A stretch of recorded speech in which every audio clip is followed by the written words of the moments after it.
feel like they don't know where to start, you know? Like there are so many young people out there who know what's going on. They know what the issues are. They know, what's going on in their lives, in their cities, in their towns, their neighborhoods, all of that, but they don't feel like they have the resources to really start doing something about it. Like they don't feel like they have the resources or the support that they need to actually take action to change these issues that they see. So I think that's definitely like a big issue, like not feeling like they have the support, that uplift to really start taking the lead.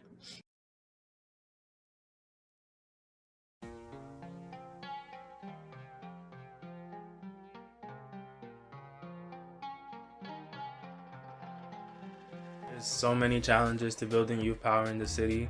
And I think that principally it starts with the fact that youth don't have power in the city. I think that youth are a very marginalized population, and the fact that black and brown youth experience those things to a maximum is even more indicative of how inequitable and how unjust our cities is, and how unjust the systems that are supposed to be serving us are. And so what that creates is a lot of youth power, a lot of youth activism, and a lot of youth organizing.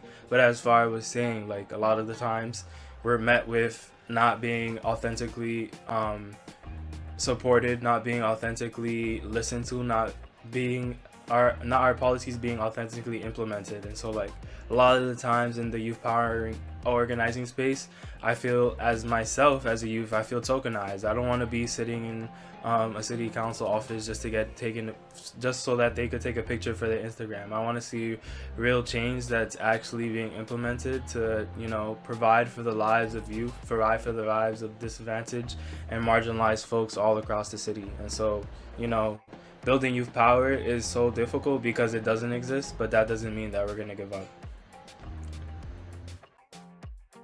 I think one of the biggest ways we're addressing the challenge of like pushback is that we're an intergenerational community. And I think we have really great adult allies here that doesn't be condescending to us and actually center our voice and prioritize our voice because they know the pushback that we receive.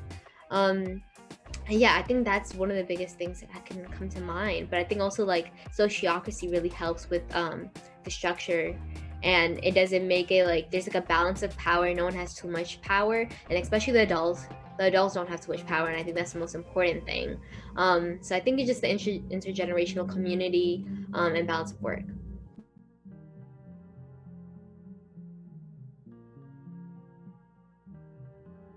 IPC is addressing like this issue by having the conversation in the first place. And then like our circles, like our outreach and partnerships team and advocacy circle, are working to build partnerships and communications with other youth orgs around the city, and then hopefully get to a point where we can build a wide enough network to start connecting these orgs to each other. And then from there, build like some sort of like communication between these groups. And one benefit to having YPC, I think definitely is the community here. Youth voices are definitely centered and valued. And I personally gained a lot of leadership skills from YPC that I wouldn't have gained otherwise, which I'm very grateful for.